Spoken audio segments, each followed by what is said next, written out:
episode 72. 72, baby. Or season 2, episode, I think, 19. Because you didn't do your research again. No, I've forgotten about what I thought you said 17 last week, but no, let's go with 19. I'm going to say 19, yeah. Sure, why not? It's we 72. get to decide. Doesn't matter. 72. Who cares? 72. I care. Shut up, you. So today we were talking about mindfulness. Yes. We're being present. We had a guest wonderful on. guest. The guru of mindfulness. What would you call yourself, actually? Like, what's your title of, like, a breath expert, mindfulness expert? Just Nicola. Nicola? Just Nicola.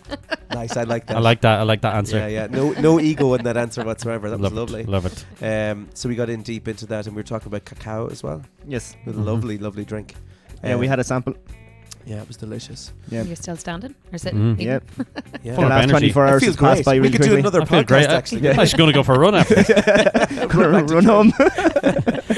I'm wearing shoes. I don't care.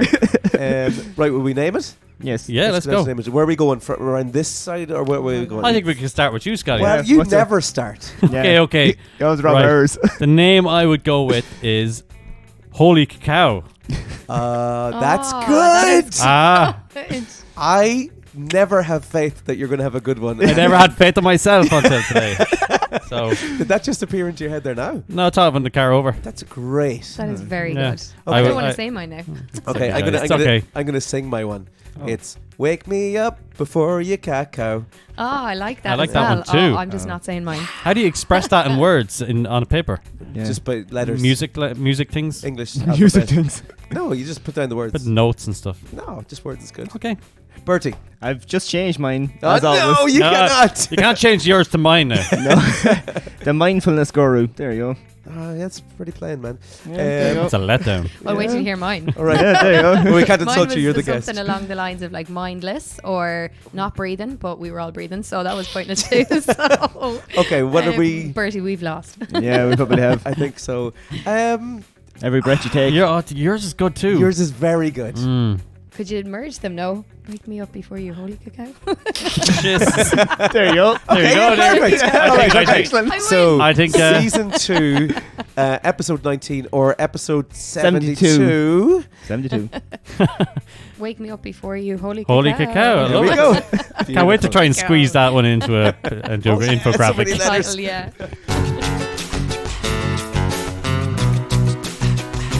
Yeah, waffle me this, waffle me that. Thinking on the topics that you could have had. The only thing that makes me feel so alive. I'm guessing for 30, it could be only 5. Getting them all will be a superpower. You can get it every week on the JB Waffle Hour. JB Waffle Hour. JB Waffle Hour.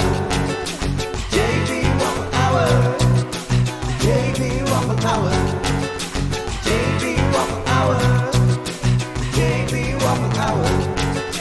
JB Waffle Hour. JB Waffle Hour.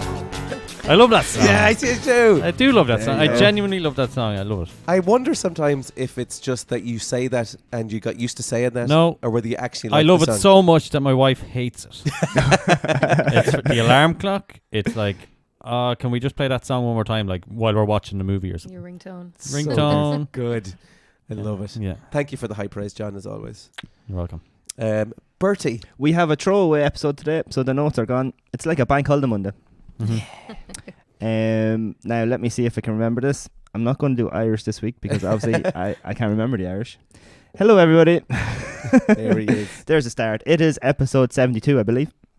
Yeah. I hope you Mhm. all enjoyed episode 71, Espralo Moami, where we talked about how fantastic our mammies are and how fantastic St. Patrick is. Yeah, he was sorry, wasn't he? Who's more fantastic? I think it ended up being the mammies, no? Yeah, I think they won. Ah, yeah. They always win.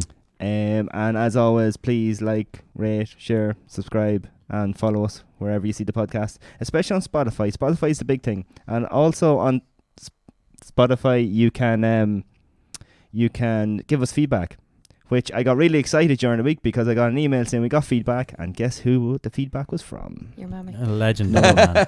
John. Oh, was it? I'm Giving allowed our to own comment on feedback. our own podcast. So it is important to like and stuff. We did get an email during the week. Yeah, so we're going to talk about that. Yeah. Quite briefly. Dinah, was it? Dina? Dinah? Yeah, Aisha?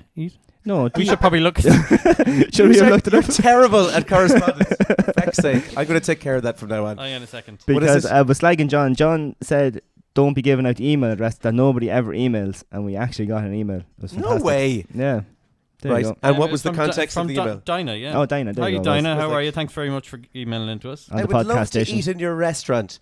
I love waffles. Was it actually about the podcast? Yeah. Yeah, it was, yeah. No Yeah, it was, way. like Yeah, podcast. this is the like we could technically say this is why we do the podcast because Yeah. of that There you email. go. So Because Dinah, of that one email. Yeah. yeah, It took 72 episodes. there's a lot of personal stuff in there, so we can't repeat it totally. We'll embarrass Dinah, but Yeah. she basically said that That's all good, the podcast helps her out and stuff like that. It's no really Yeah. way. She- In what way? She found us when she was searching for something else. good. Yeah. We What don't was she Jesus. searching for? we don't mind how people find us. No. Yeah. No, well, fair play to There you her. go. It's great. Thanks very much for listening, Dinah. I hope you're having a lovely Right. evening. I love the X at the end there as well. Yeah. Yeah. How are you, Dinah? She's Dinah waiting for the next episode. You're the reason we do this. What age demographic? Can we say that? No. She's No, 70 leave that something. alone. She's 70 something. Well, by my investigation skills, her email has 51 in it. So Ah. usually that's people's year or age. So it's Yeah. either one or the Isn't other. that class? That Yeah. is really Do cool. we have a certain Yeah. responsibility now to not say certain things? Well, on I think she likes that we're a bit cheeky, but on the Spotify graphs and stuff. So we have like our is it the 34 to 40, which is our biggest graph, and now we'll have a little other graph over here, whereas like the over 50s. Okay. Can we read out that email? Do you want to read it out? No, we I can't, want we to can't. get Oh, we through can, it. we can read it. We'll do that in the bonus director's cut Okay. podcast. Maybe we'll Director's do cut. a correspondence section maybe next Okay. week. Yes. That's as always, when we have a guest, we always fail to introduce them. right, Bertie. Oh, yes. Do this, man. Let's do it. Oh, it's my turn, is it? Yeah. Yeah. You're the introductory Oh. person. You're meant to be the Okay. host of the whole thing, man. You are. Don't look at me like that. You're in the middle of the You're flag behind us. the there. hostess with the middle of the mostest. You're the There you dude go. with the hat. So Okay, come on, make it Nicola. happen. Nicola's with us today. We wanted to even out all our male. That's It's not the only it's reason. not the only reason, Bertie. It's not the only reason. Jeannie Mac. No, so we've talked before on the podcast, and we keep meaning to do Mm. a podcast on this, right? Mm. And as is everything, we say we're going to tag people this week. We never tag people. We're going to go somewhere and do a podcast, which we still have failed Yeah. to do so far. So we said we were going to talk something about like mental health and stuff like that. And I seen that you put up a new Instagram page. If you want to say whatever the name is. Yeah, my cacao cree. Yep. Mhm. Mm-hmm. So it's like about breathing, mental well-being, and things like that. So take it away. So tell us about yourself, I suppose. Yeah, like what is your background and what made you get into this? Yeah, so it was kind of it came about kind of randomly. Like so I grew up with you guys, and we were all just ourselves, you know, just living life, doing things out in the pubs, having the crack for years and years and years. And essentially, like, I got to a stage in my life. Well, actually, when you're out for years and you're in the pubs, I suppose what that masks a lot of the time is the darkness that lies behind that. Do you know? So there was a few years of suffering, and then around 25 or so, I got into yoga, and I thought, okay, I'm doing yoga, I'm really spiritual. But little did I know that that was just scratching the surface. I thought I was more there for doing the fancy poses and the headstands and all that kind of stuff. But I suppose during lockdowns, like most people, there was further struggle. And after I had my second child, I often joke about this, but it was probably real, that if I didn't find cacao to drink, I probably just went and drank a load of wine. So I got into the cacao and breath work and breathing, and like literally changed my life. And I know that the like 3 years ago, if somebody had said that to me, I would have been like, nah, you're actually lying. But yeah, so that was so really what is cacao? It's like a drink, so obviously. yeah, we have It's, it here with us, so we can Yep. start to enjoy it together. So it's like So- it's like a hot chocolate, but it's not a hot chocolate at all. So Smells like a essentially, brie. it is the completely unprocessed cacao pod. So the same pod that chocolate is derived from, but it's still with all its goodness in it. So it has the highest plant content of potassium, there's magnesium, zinc, and all that goodness promotes like serotonin, which is our happy hormone, anandine, which is our bliss and love hormone, And it's just really good for like connecting to your heart and you know kind of giving you that elated feeling. Quite impressed actually. It's really nice. Do you like it? Yeah. Good, It's like dark good. chocolate. It's like Because- liquid dark chocolate. Because That's the going to first say time I gave liquid to my gold sister- there. It's like- Liquid gold. Yes. Well, technically, isn't that what chocolate It is? is Like? liquid gold. The first time I gave it to my sister, we were sitting behind Trim Castle and I was trying to be all spiritual and stuff, and she took a sip, she spat it out, she's like, that's fucking wrong. So I was like, anybody who likes it after that, like, that's a plus, do you know? So I'm glad Yeah. you enjoy. That was so Kelly, I assume. That was wasn't Kelly. it? Shout out. And like, is it full of like antioxidants kind of stuff? Like, would you drink it next morning after a drinking session, or would you drink it at wouldn't. night time It's all before? about, so it is a natural stimulant. There's theobromine in there, which is a natural stimulant, and it kind of raises your blood pressure and like opens up your arteries to your heart and stuff. So it can bring on almost like if you were to have it on, hungover, you'd have palpitations and that kind of stuff. Do you know? You wouldn't want to raise your blood levels anymore after that. You know. So but it's more for. it's not just like to drink for the crack. There's like a bit of a setup for it. Is it? Yeah, well, I suppose my practice with it is quite a mindful practice. Do you know? So I try not to like take advantage of the plant. It's known as a plant medicine, you know, and it's taken quite seriously in the spiritual world as such. But I would try to make the whole process, like from chopping it up and putting it into my jar, making it every morning, allow it to be a mindful process. And it's just that mindfulness that brings us away from the distractions and the busyness in the world, you know. So yeah, I try to take time every day to sit with cacao and just allow whatever's there to come up, do you know? Because I feel in the world, a lot of our issues and troubles and stuff is from suppressed emotions or thoughts or feelings that we just don't sit with and address. And when we do sit with those feelings, thoughts or emotions, we can greet them and be okay with them, you know, and work through them and accept them, you know, because as humans, we all have those thoughts, feelings and experiences at different stages in our life. But yeah. And is it like you're saying that mindfulness is obviously amazing to do, and is this a good complement to mindfulness? Are you like promoting mindfulness is the priority, and then cacao is a really good complement to it that'll help you along? Yeah, it complements loads of different modalities. So mindfulness is obviously a huge one that's out there at the minute. And really what mindfulness and breathing and yoga and all those kind of modalities have in common is that they're all about presence, do you know, and coming into the here and now rather than being distracted with, you know, the future or what has happened yesterday or this morning or whatever else. So yeah, mindful practices in whatever we do, you know, even here today, just even connecting with our senses as we hold the cup, the smell of the cacao, the aromas, the taste, texture and all that kind of stuff, you know. So yeah, starting there and then. So it is like a drink that you have to put aside the 10-15 minutes to drink it. Like yeah, and even the making of it, you know, like you have to chop it up and you put it into your pot. yeah, and, so you know, this you're breaking doesn't it come down. like in like a powder, like No. So it come in a block essentially. So it's like picked from the tree and it's cracked open, fermented under the sun, scraped and pressed together into a block. I nearly wish I brought the block with me now. Yeah. But and yeah, so you receive it in a block form. And I actually should have brought a raw piece for you to taste because it's really bitter. Like it's you know 100% cacao. You know, no sweeteners added. And so yeah, you take the time then to add in what you want. So in here I've got cinnamon and honey. And this one as that's well? it. Yeah. oh, so you add stuff into it Add yourself, stuff into it, melt it all down in the pot and blend it up. and does each thing you put in, is that just like for flavor, or does that change like what its aim is for? Yeah, well, it depends. Like more so for flavor initially, but cinnamon obviously is very good for our blood pressure and all that kind of stuff. There actually is salt in there, which is good for hydration and even bringing out flavor. And honey just to sweeten it up because you could have spat it out just like my sister did. Yeah, so if you didn't add in anything, it would be the same as just off the block, like. Yeah. Okay. Yeah, pretty much. And you know, there are practitioners out there who will ask you to taste it and then add what you pleased, you know, but even just to honour the plant and where it's come from and the hands and the lands. Could you throw a shot of gin in there now? Just a shot of gin or something. Jeez, I wouldn't mind. A load of It'd really be botanicals and nice. that now. Rosemary and herbs and stuff like that. It's all about the gin with the gin We're enthusiast. into an espresso martini more. Yeah.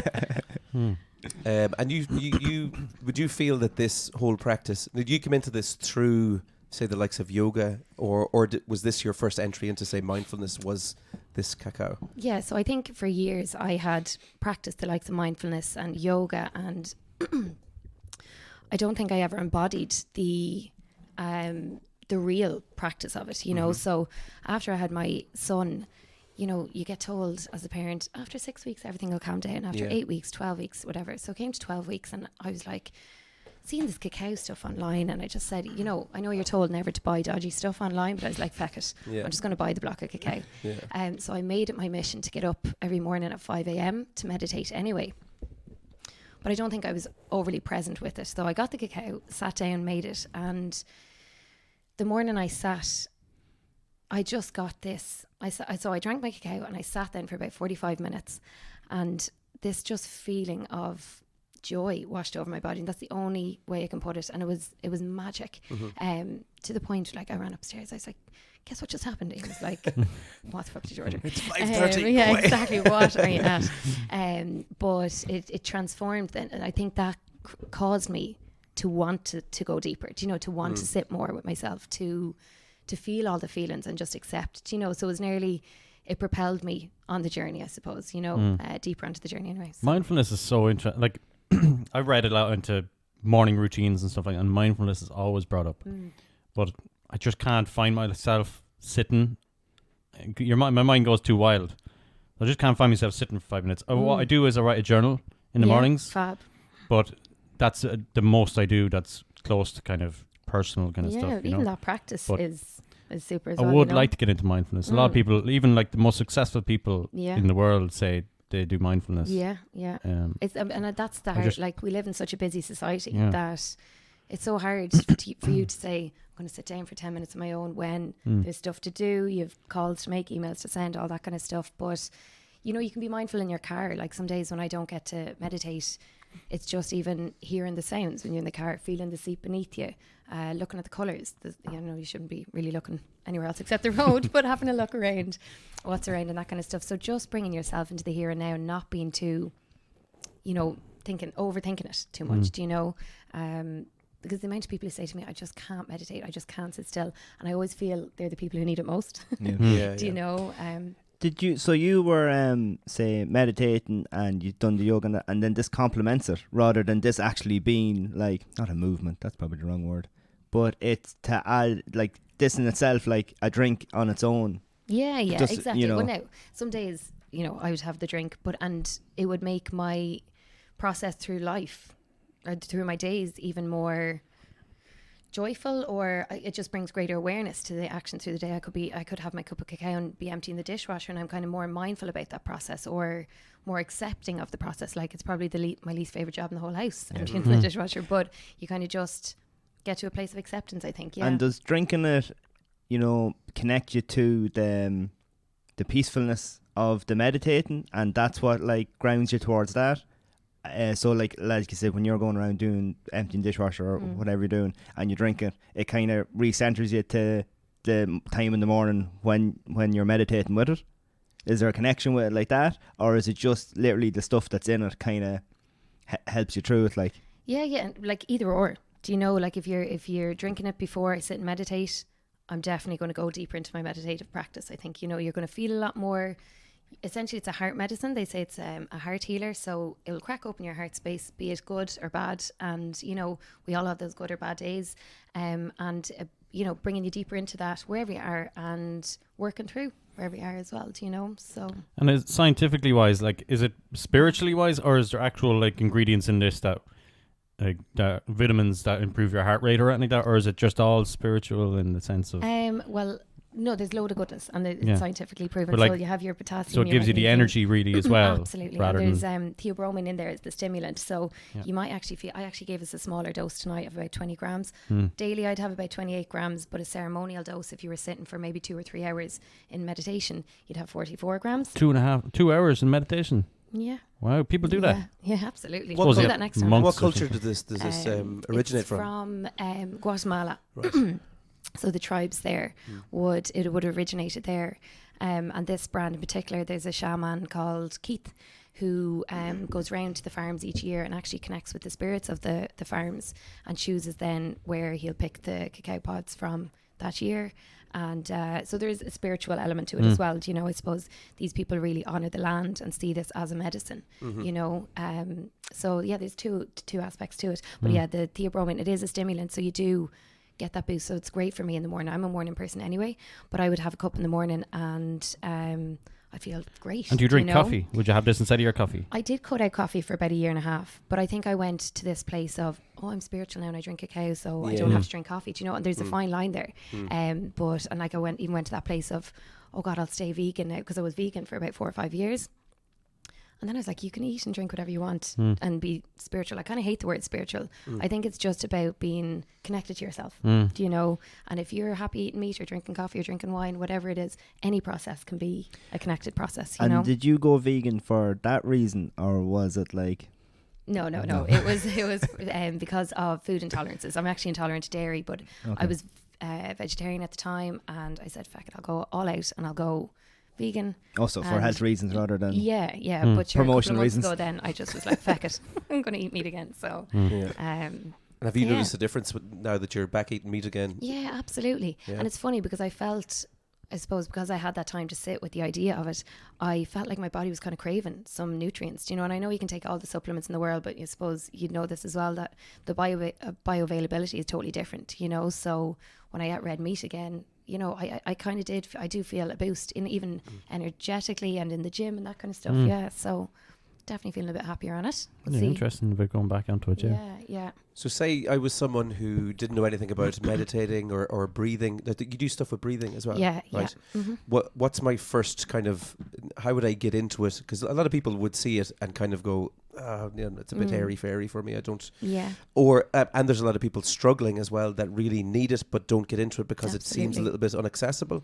So what's kind of the first step? How did you get into it in the first place? What was? Well, I think the easiest thing to do is to connect to your breath, even in the here and now. We breathe about 21,000 times a day, but how many of those breaths do we actually take note of? Do you know? So if I was saying to anybody, just even in the car, just notice the pattern of your breath and don't try to change it, but naturally when you do change it, or when you tune into it, you actually slow it down. So that's where I'd start, even a couple times a day, be it in the morning when you wake up, just notice your pattern when you're sitting in the car, before or after work, do you know, especially those kind of hectic or busy times of the day or the stressful times of the day. If you can even just notice the breath, it doesn't have to be, you know, I know not everybody has that hour and a half or wants to dedicate that time to breathe in every day. And then just simple practices like in for 4 seconds, hold for 4 seconds, out for 4 seconds and hold. So just that box breathing, if you imagine it like the box and holding for a certain amount of time, do you know? Simple practices like that can really calm you down, calm the nervous system, which is huge, do you know, and then make your day a bit clearer and lighter, I think, you know. Yeah. That's something I find whenever there's stress. Yeah. Taking that deep breath. Actually, I know you say it, you're like, oh, you should take a deep breath. But I think it's rare that you actually stop and go, okay, I'm actually going to take a deep breath now. But it makes a noticeable difference. Yeah, even with leadership roles that I've done, like courses and stuff like that, everything that to do with when you're in a tricky situation or you're having an argument with a staff member or something like that, stop and go, just breathe in a few times and things will become a lot clearer and you'll either take a step back or you'll know how to handle it a bit better. But yeah, the breathing is incredible. Like sometimes I'd be sitting there and I'd be like, oh, I totally forgot to breathe. I'll have to breathe in. I nearly have to knock myself out. That's what I was going to say when she was talking about it. I was like, don't tell John to think about his breathing because he'll just forget to breathe. You're like, oh, I have to breathe. You've done that at half time in games. You get the team in a circle. And tell them not to breathe. Close their eyes and the deep breaths. Because there's certain games where, like, I suppose you have to pick and choose because it doesn't always work. But there's certain games and important games, and you know that it just needs to like recenter them. So you have a thing with the dressing room at the start before you go to a game. That's your safe space. There has been no mistakes made, and that's where you ground your team. Then at half time, if the game's not going well, you get them to do the same thing to reground them to before the game when there have been no mistakes and no ball kicked. And I've done that a couple of times with a few different teams. Now, it's one of those things I don't do it the whole time because I think it loses its significance over it. So in certain games, you just get a feeling on the sideline like that people are either too tense or they're making too many mistakes or they're, you know, and then at half time, you just take those few seconds and then people become more clear and say, well, actually, we're not doing this right and we're not doing that and we can be better at that, instead of just being like complete words and panicking straight away. So I've used it a few times with teams and stuff like that. I think even is it the Leinster rugby team after the other team kick a try or a score or whatever, what do you call it? Not touchdown. You're asking the wrong man. I try. I try. Sorry, I'm not a rugby fan. But the Leinster team come together and huddle. regulate together, and they just tap each other's back, take an inhale and exhale together, and off they go again. Do you know? So it's about regulation, and it's just, I suppose it's all energetics as well. Do you know? We share energy fields and that kind of stuff too. And So scientifically, I'd imagine it's getting more oxygen in your brain, giving you that. yeah. of So a- there's different types. There's hyper ventilation, hypoventilation. So it really depends. Like if you're breathe in like, breathing in, fast, you're what? definitely bringing in a lot But does that more make you oxygen. It does. It better wakens all the decisions? cells. Yeah, you're waking the cells and all that kind of stuff. But then you can hypoventilate, so where you're breathing much slower, and that slows the whole system down. And to be honest, I'm more a fan of that kind of cosmic slow breathing rather than all the active Wim Hof breathing, which is fantastic as well. It has its benefits. But it's when you come to that state of just nearly almost stillness and your breath goes so slow that you get to the deeper states of the mind. Do you know? So And way down into You're your also subconscious. using your whole lung capacity as well, because Yeah. your day-to-day normal breathing doesn't actually utilize the whole capacity of your lungs either. Absolutely, yeah. We probably don't breathe right. You know, we breathe quite shallow, where we could be expanding our lungs and even our upper back and all that kind of stuff. So, yeah, it's really interesting when you kind of delve into it, you know, and you notice differences really quickly as well. Do you know, even if you were doing your box breathing, even set a timer on your phone for even 2 or 3 minutes each morning, just how calm your system is then as you start your day or throughout the day, you know. So You mentioned Wim Hof there. Do you have any other sort of gurus that you look to, like an Eckhart Tolle or any of those bios? oh yeah, I suppose I've delved into all of their work. So Eckhart Tolle, what's the other guy? Deepak Chopra. Yeah. But then here at home we have great. I know him. There's loads and loads.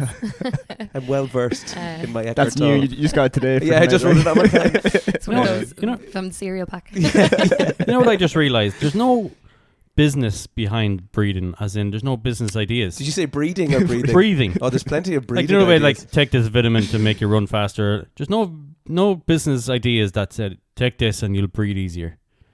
There's no like you There know is, they'll those always things think you of put in your something. nose when you're Breathe sleeping easy, that yeah. open Like your nose. Robbie out. Fowler. Yeah, but like a Snoring. chemical kind of like a tablet or something like that. I'm sure there's something. Yeah. There could be something. If there's alright, not, there might be soon. Johnny's sleeping tablets. You're a breathing You expert, breathe. Nicola. We'll have a chat later on. But it's funny. We probably shouldn't need anything. Do you know when we have it all inside of Yeah. us? So Yeah. you know. I wonder, has there been much of a change now over the last few years with COVID and the lung capacity of people? And Absolutely, yeah. and they do say that the Buteyko, it's similar to the box breathing. Some physios have actually been prescribing that box breathing to improve the lung capacity. Do you know, because holding your breath and even just getting the lungs to work a little bit more, you know, is good as well. So can you some get a physios have been pump? good at that. Can you get a pump, hook it up to your nose, and pump it, and your lungs will get a bit bigger. And every time you do that, this I guy, think it might it's be like sick if you it's do like that. working out for the lungs. he's always I'm trying thinking, to, of I'm thinking of an idea he's here. always trying to look What- for an angle, this lad. You know the bagpipe things. Yeah. And if we You would install just them in breathe. pubs and No, one each side, underneath your arms. charge €2 and you'd be millionaires. I One per. tell you what I did get, right? And I suffered with asthma up until I was probably in my late 20s when I bought this little thing. And it must have helped because I haven't needed my inhalers, touch wood, in about 9 years. Now you do grow out of asthma as well. That's a possibility. But yeah, that's a possibility. Okay, It's- that's it's fine. That's actually what pretty- happened. I grew out of asthma. It's It actually wasn't what I grew up bought with or anything. because I had the same thing as well. I grew out of having asthma. But I think it led on to, so I bought this thing and it went into my mouth. And it was like a gum shield with a vent on the end of it. Right. And I done the breathing exercises because it was meant to teach your lungs how to breathe in Wow, more. Yeah. And so I used to take my peak flow. I bought a meter, and every time my peak flow used to go Oh, peak down, flow, right. yeah, around maybe it usually was 550, and any time it would drop below 500, I was like, oh, I'm getting like me chest infection or me cough or whatever. So I went and bought me inhalers, and then after that, my peak flow went up to over 600. And since I was around 28 or 29, it hasn't dropped below 580 Wow. on the peak flow. Yeah. But Great it band also name. helped with the breathing and in actually training. So even when you're Absolutely. benching and squatting, Mhm. and then when I started, because obviously I was getting older, I took warm-ups more seriously before the gym. As you do. So during your 20s, you're like, just go in and you Melt have it, the yeah. time, you go bang straight in, you put the plates on. But then hitting 30, everything was starting to stiffen up. So now you warm up for about 20 minutes, and the breathing in like the warm-ups and everything, and like that, because I work out on my own, because I have my own place or whatever, that's maybe what you were talking about. That would be my moment of being on my own and breathing Yeah, and in that concentrating. presence, yeah. I find it huge for recovery, you know, and I think for athletes, it's fantastic for recovery, you know. So that's where I'd kind of more use it as well. Even getting yourself through an exercise, you know, as if you're getting out of a heavy squat, you have to exhale to, you know, to drive up and all that kind of stuff. So we can use the breath for you know, loads of mechanisms and loads of places in life, I suppose. So handy. Yeah. So there's a saying, it's going to sound a little bit sexist because most of these sayings are, but the saying is every man has two lives, but the second one only begins when he realizes that he only has one. Do you feel that since finding mindfulness that you've had like a second life, like this is like a rebirth for you? Yeah, 100%. Like I often think of the younger me looking at me now, being like, fucking fair play to you. Do you know, because anyone who knew me, you know, some of my close mates would have known that there was years of just inner conflict, inner battles, darkness, depression, all that kind of stuff. And now, since doing this work, I was actually thinking about this on the way down, that I trust in something more now than just, you know, when you focus your energy on such negative things for so long, that's all you know, do you know? But I kind of trust now in the journey of life. I believe that we're kind of connected to something greater as well. Now, I'm not really holy or anything. It's not like God, you know. But yeah, I kind of trust even in the flow of life. So yeah, absolutely. I feel like I have a totally new outlook on life. And actually, I'll tell you a funny story. I'm doing this. This sounds a bit mad, like, and I would have thought it was mad only if I experienced it. I'm doing this rebirth and breathwork training. So again, it is all about, you know, layers of you kind of dying away and essentially rebirthing. And I had this really deep experience where I experienced death. I know that sounds a bit bizarre. Yeah, I told my mum was like, "Are you taking fucking drugs here?" I was like, "I wish, but no." It's the ayahuasca. But I literally experienced death, and in those few moments, everything fell away, which meant when I came back, I was like, what do we need in this life? Do you know what I mean? Like, we need very, very little, do you know, except to see the beauty of now, because now is all we have, you know. So absolutely, yeah, it's changed my outlook on life completely. I think there was like a death of ego and stuff like Absolutely. that. Just And falling away. and I think we live in society, we live so much in the ego because everybody wants to be better than this or have this car or this big house, when really that can all be taken from you in the blink of an eye, you know. Yeah, none of it So, matters really, does it? Absolutely, no. Do you find that then there's practical applications? Because I found this as well since kind of going through a little bit of a mindfulness journey, that the difference in, say, just standing in a line in Aldi. There's a big queue in Aldi. Before, I would have been standing there going, "Oh, I'm frustrated because I have to get out here and I have to do this and do that." Whereas now I'll sit there and go, "Well, I can't change this. Just sit here and enjoy the time, because it's the same amount of time I'm spending there. I can either spend it frustrated, or I can just sit here and enjoy myself." Yeah. I feel that way in I traffic. think that came with age, actually. I don't know. I'd be the same as well, like where something goes wrong and you're like, can I change this? No. Okay, no point in being annoyed. You know, if you can't affect any results and it's nothing to do with you, I find me patience just getting a bit better. Like, there's nothing you can do. Do you imagine that our parents in their day would have looked at us saying this stuff now? They'd be like, what are they talking about? It's crazy. Like, I don't think, like, mindfulness and mental health and everything is just, obviously it's been in the rise over the last, 10, 15 years? Whereas our parents' generation wouldn't have even had any of these tools to kind of go. They just went through life frustrated. We shut up with that kind of stuff, they'd say. I think. Yeah, absolutely. What's that ridiculous stuff? It's kind of sad though when you think about it. They just had to is. push through. But you know, we look at our parents now, and I admire them because they're so strong, because they did fight through and they didn't think anything of it. You know, they have such strong mindsets. I do worry, like, our world we're not that we're weaker. We have weaker minds, but we are more open to it all now. I think we're living more a bit. We're living more, yeah. We are, we really are. We are and we aren't, though, at the same time. Like, social media, we can get into that whole rabbit hole if you want. A lot of people are living in their phones as opposed to actually living a real life. Yeah, there's bad and good. Even in the college in Maynooth, you have 3 sets of first years, because you have the third years who were in first year in COVID.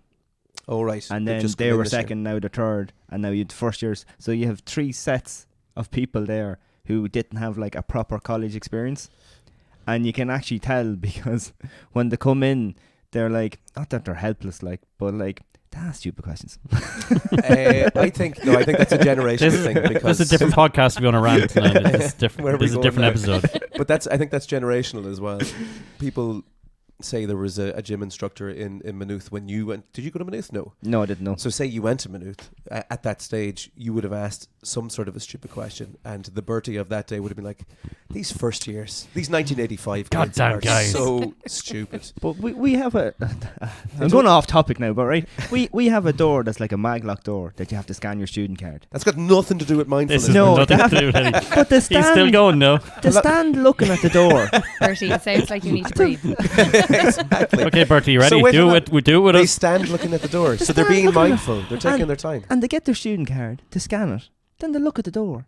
And you're just thinking... And they look at me over at the desk. And I'm just like... Does that frustrate you though? To tell you that you have to open it. They're just You should stand there, expecting just the go, thing just to open breathe for in, them. I Drink don't your understand. cacao. Just watch them be students. That's grand. Would you consider using something like this for the teams? Is that something that was... Well, as I said, I tried to introduce, but like I wouldn't be like a lot of knowledge about it. So I've seen like little bits and brought the breathing at half time and calming down. And actually, one of the things I always try and say is that I learned it myself is about like results, and like it is what it is. So you'll actually enjoy it more. So like obviously when I started playing 17 adult football, it was all about making the team, doing things right, playing the whole time, and you're pissed off when you not get played, and it's their fault, it's the other person's fault, manager's fault, things like that.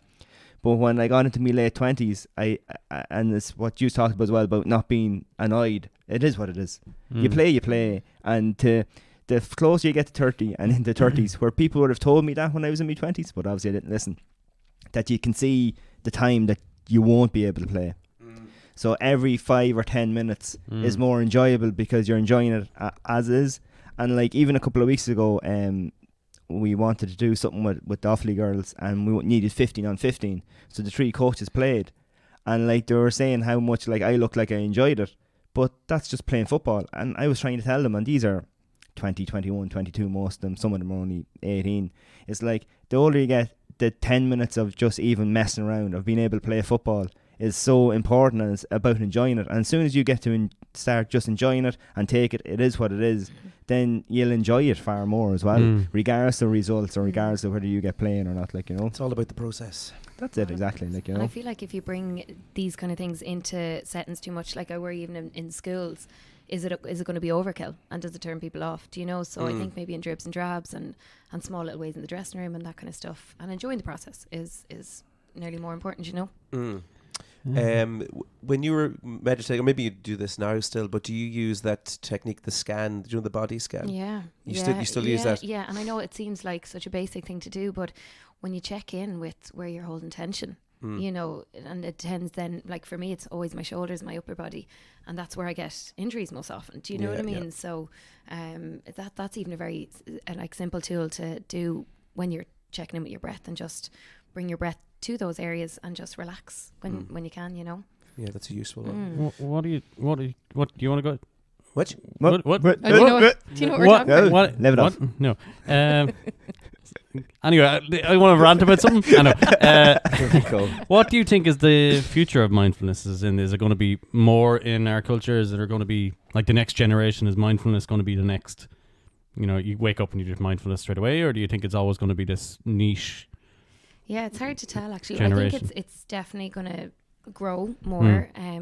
I think even the likes of our parents will, maybe practice a little bit more. Like I know it's our parents, they see me now doing it. My sister is kind of into it now as well, and mom is definitely dipping her toe a little bit. They mightn't change completely. Yeah. Like, they've lived their lives and done whatever they needed to get to where they are. But it's now being brought into schools and all that kind of stuff. Wellbeing is huge. I can't imagine telling my father about mindfulness. Yeah. Like I can't even imagine. He'd be like, "What is this?" But you know what I've learned as well is that you can't tell people if they see you. Yeah. And you're embodying this, this way of life, and they see a change for the positive, for the better. That's what they're I gonna, don't want to interrupt you, but yes, that's probably the biggest impact it has on me. Where, not that I'm feeling better, it's just I see people that do mindfulness. You just know they're so happy, or they're in a different. They're like, and they almost look at people that don't do mindfulness and say, "You are missing out. You've no idea what you're missing out on." I still don't do it, but I know what I'm missing out on. Tomorrow morning. Yeah, no, I won't.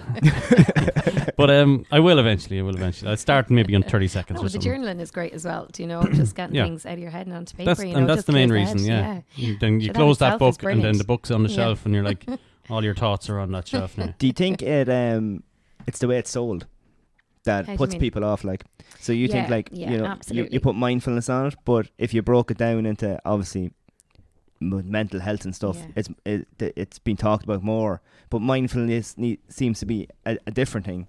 So one is Yeah. like a health concern, and wellness then is still like, I don't want to say fluffy, but like just a absolutely. thing there. I Like, think people have to find what works for them. Like, you know, I won't lie, I'm so drawn into all these like hippies that wear all the cool stuff and have, you know, go to mad places and connect with the spirits. I love all that kind of stuff. But that can actually turn people off. People are like, no, Yeah. that's way too far, do you know? So it's just finding the simple practices. It mightn't even be the breathing. It could be some yoga stretches even from a chair, do you know? But yeah, it's each to their own, and it is still a little bit fluffy for a lot of people. But again, it's like the likes of me, all I want to do is kind of carry that calmness and contentness into the world. I don't want to essentially turn your world upside down and change it completely, do you know? So yeah. Yeah, I think people don't like being preached to. I think Yeah, if they see that's examples it, of it that's being it. used. Yeah. Yeah, if you push something too hard, I suppose. Yeah. But Yeah. as you say, the kids, my kids are 12 and 8, and they go to an Educate Together, like non-religious school, like, and they do yoga and they do mindfulness every day as part of their, Fantastic, so like you yeah. can see it coming through, it'll come through society more and more, Yeah. and you'll see it bleeding in, and it's already in workplaces and stuff now, like so Google and stuff like that too. Yeah. Are you A lot of mindfulness. introducing your kids to mindfulness already? Yeah, like it's funny, I could be sitting having cacao and I'd sometimes make them a little cup, or they'd be dipping their hands in and putting it all over their face. But do you know, I think our worlds kind of coexist, you know, like I could be sitting doing yoga or drinking cacao and they'd be climbing over me, but they see it happening, do you know? And Ren knows that she's my little girl. She knows that, you know, I have my little area to be like, are you going meditating, Mom? Are you doing your breathing? And when she's coming out of one of her many tantrums, she'll often say to me, Mom, will you do the deep breaths with me? Do you know? Oh, lovely. Or, you know, when they're having big fights, I'd often be shouting mad stuff. You know, I'm always trying to say to her, you can't control your brother, but you can manage your reactions. And I know she doesn't understand that now, but they're lessons she that I will. hope that will sink in. Do you They know? will sink So, in. Yeah. Yeah, or I'd be telling them there's no love here at the minute. And they're just like, "Fuck off." But that will sink in. The more and more you do that, That's they'll it, see that, you know. and they, you know, kids pick Yeah. up on your emotions. Yeah, and more sure, than I you didn't feel. know myself. Like 2 or 3 years ago, I would have been just tearing my hair out, you know, Yeah, giving yeah. out to them and just telling them to shut up. But I actually wouldn't realise that, you know, she's not managing herself because I probably wasn't managing myself, do you know? So you kind of have to embody it for them as well, you know? So It's sad to see that. I was looking at someone walking down the street, not in a weird way, but I just happened to catch my eye line, and it was a mother kind of dragging a kid along and like giving out to them, and like just if it was hurting them. But just to see that the other side of that, how far they are away from like mindfulness and what that kid is going through. Yeah. but often I think like we just never know. I That's the other often thing, think yeah. that as well. You become so, I feel like I've become so much more empathetic, do you know, to other people's situations. And don't get me wrong now, there's days where I absolutely scream the house down as well, do you know, but Yeah. I can catch myself later and maybe chat to the kids about it, and we talk about it, and just being open in that way. So yeah, there's no right or wrong really. The same people that I'd be listening to on podcasts or whatever saying mindfulness and all that, they would also be a fan of psychedelics. What's your opinion on them? Like going in, like coming out of Yeah, yourself, basically, and yeah, all them kind of it's- things. Like when I say psychedelics, people will be like, "Oh, drugs, mushrooms," but I think they're coming into the real world really where successful people are going to take psychedelics in order to find genius ideas and new business ideas and stuff. Yeah, Did you not know that this is a psychedelic? Is this a psychedelic? We've been coming up for hours. I just wonder why you had those ears, the elephant ears. We've been here for about 3 Yeah. days now. Where'd you get those wings? It's crazy. It's such an interesting field, and I've yet Yeah. to learn more about it. I have a good friend, Ali, who's studying it at the minute actually, and she'd be able to tell you the ins and outs. But there's definitely a lot we have to learn with how drugs can really help us with our mental health. You know, a lot of this was potentially like legalized maybe to distract from the fact that they were actually so powerful in the first place, do you know? And they definitely have their place in it. But what I would say is, after the breathwork session I had that at the beginning of my course in Kerry with the rebirth and breathwork, I don't think I ever need psychedelics to bring me to that place again, you know, because that ayahuasca, it's really hard in your system. Like you could be purging from all areas, you know, for this maybe insight into life that if you really sat with yourself for a couple of hours breathing would really bring you, like, peel back layers almost, you know, that you wouldn't have to go through these harrowing experiences either, you know. Obviously the enlightenment at the end, you kind of forget all the horrible stuff that goes between, but I kind of trust in the breath a lot more than I do. It's incredible. I must look into this breathing stuff more. But it's all it's the lesson is it's all in there. Absolutely. It's somewhere. Either way, whatever way you get it out, do you know? Absolutely. So you're to say only your brain is 20% being used, and the likes of breathing or psychedelics kind of release a bit more, 10% or whatever. And you forget kind of whatever the brain holds, but the body holds like suppressed emotions, you know, any traumas, all that kind of stuff. So you can really begin to let that go as well. You said you're not spiritual, or you're not religious? Not too religious, no. Yeah, but would you connect more with the likes of Buddhism than say Catholicism, that type of thing? Yeah, it's funny actually. Like, I don't hate religion. I don't hate any religion.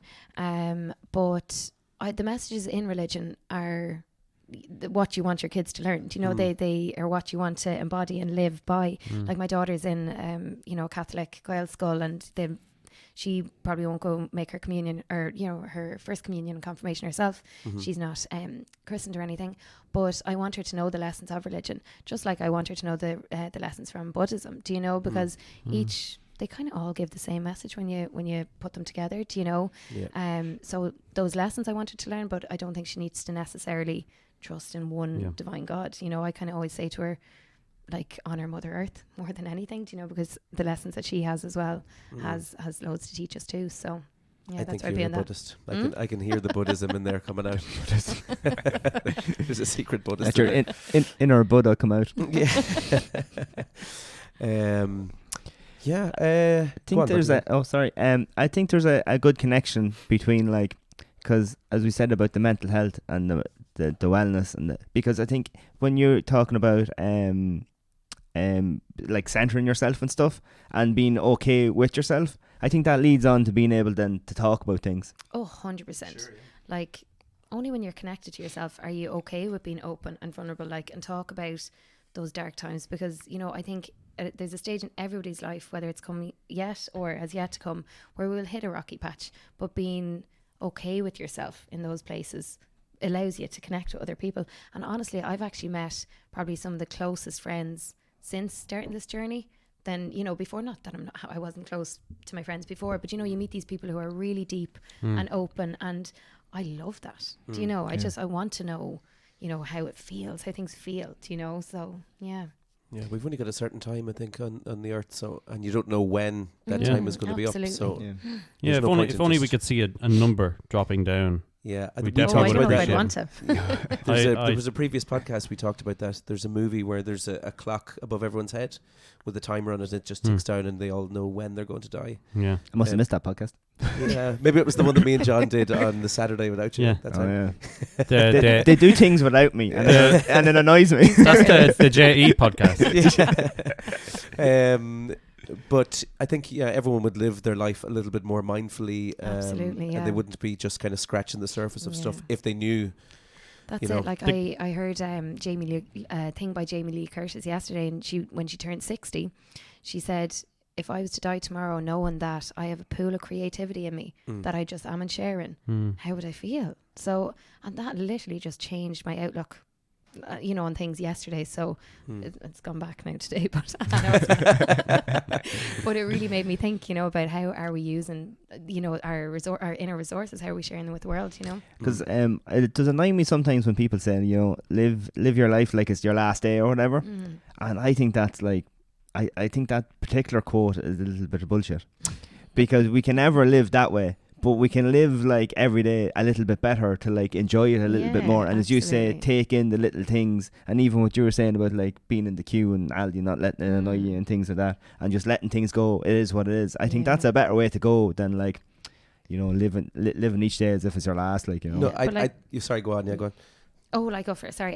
I just think some of those quotes, as nice as they are to hear, like we still have to live in a real world where we have to have means, like we all have responsibilities, we have jobs, we have families and all that kind of stuff. So like if I was to live my last day, like I'd be gone. Do you know what I mean? Like, see his lads, you know, I'm jumping on a plane, I'm going to, even though it'd probably take me a day to get there, I'd be gone by the time I arrive. But you know, so you kind of have to be mindful of where you are, and that just comes back to that presence piece. Yeah, a touch of realism. That's exactly what I was going to say. But I think it's more to use in certain situations. I don't think it's like, okay, I've got this amount of money in my bank account, I'm going on holiday. It's more, say, okay, you've had an argument with, say, your spouse, or you're leaving the house and you haven't, you know, left in the right way, talking to the kids, or it's more to go, okay, well, look, as I'm walking out the store, anything could happen. I mightn't get back here. So I'm going to live right now as if I'm not going to, and I'm going to solve that problem that needs to be solved. Yeah. I'd love to do that. I just don't have any money. What? I need to say work sorry every day to your kids. Yeah, to live like that, like, you know. What, to be mindful and You can still go to work. You have to concentrate and work. If you have live a carefree life, you know, you lose concentration and work. But it's not carefree. It's the thing about work. You can still go to work and do your work right, but then if there's things at work that annoy you, to like make sure you know that, well, that's like just work. As you leave them at work. And I have mastered the leave it and work. Once I leave that door, it took me years to master it. My wife hasn't mastered it yet, because all from 6 o'clock till 10 o'clock we will talk about her work. Do you not work from home sometimes? Never. Don't you? I never do. I don't know where that came from. No, sometimes I work from the car. But yeah, no, it's a gift to be able to leave work and work, because some people can't. It's in their Switch mind off, all the way home. Yeah. It destroys relationships. You have to leave it and work. You really do, because that's why I left teaching, really.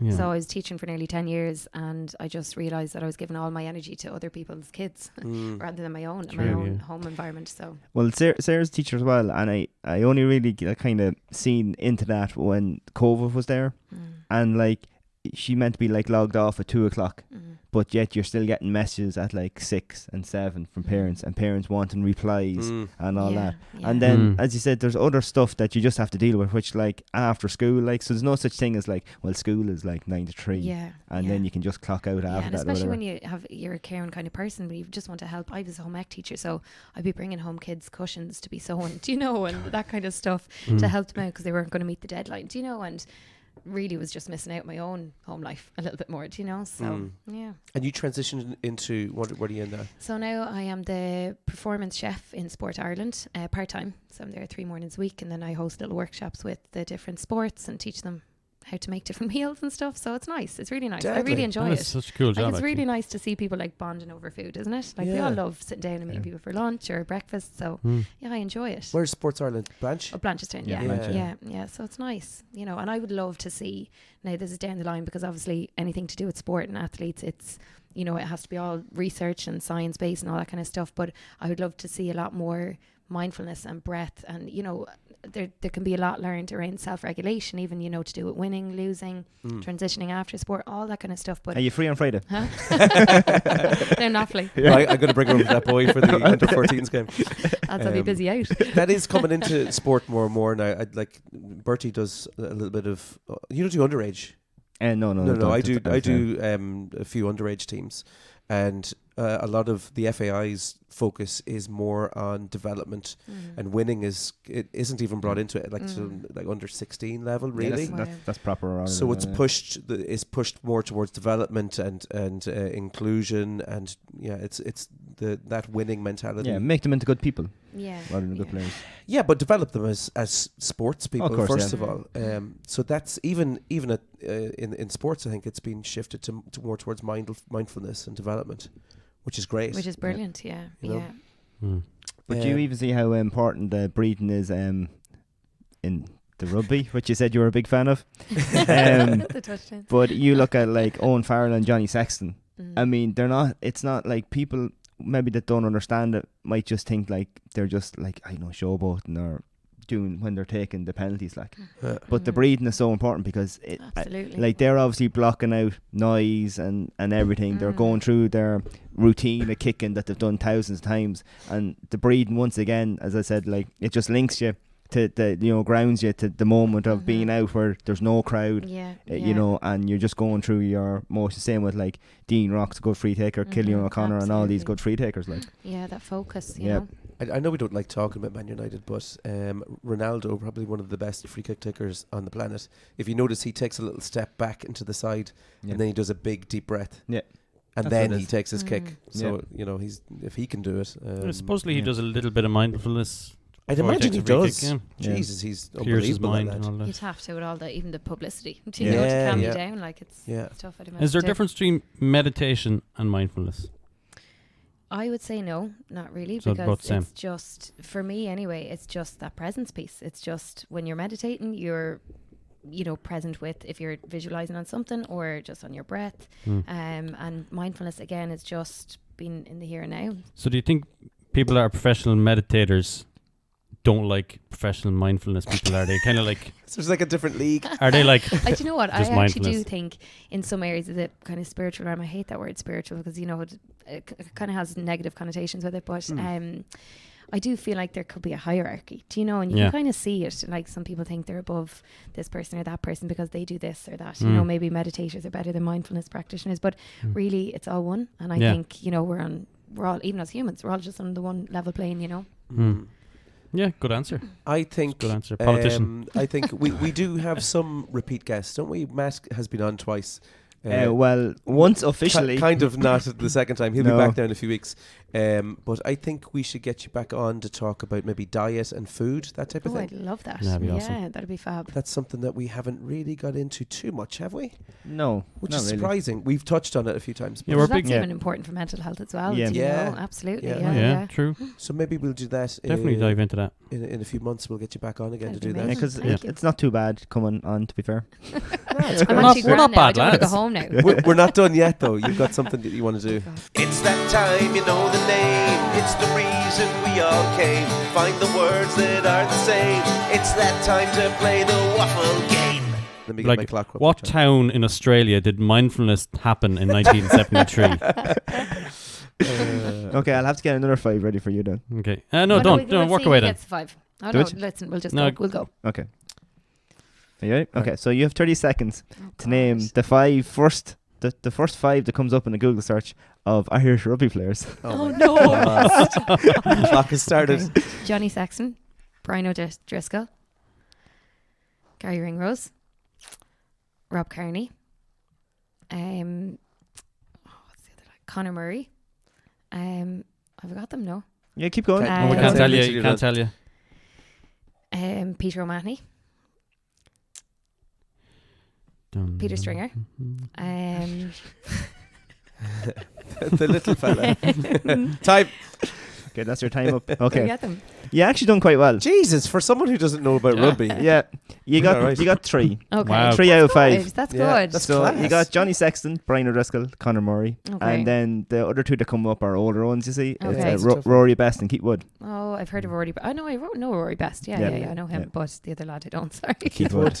Yeah, He was back before like rugby was popular, wasn't it? No, and that was in just the noughties. the cusp of when Yeah. before O'Driscoll came through. Maybe. Yeah, I think so. Yeah. So you done well. 3 out of 5. That's not bad, lads. It's, That's it's not better bad. I'm than myself. better than some of the efforts the lads give. Yeah, that is Some true. of them are terrible. I don't think we've ever had anybody that got 5. No, Johnny did. What did you get 5 on? I can't remember what it was, but I remember there being Can't a big remember either. furore about it. Well, if I'm as anybody wants surprised to as you are. listen back to the last 71 episodes and I let was us know. very annoyed when you got it. I was not mindful that day.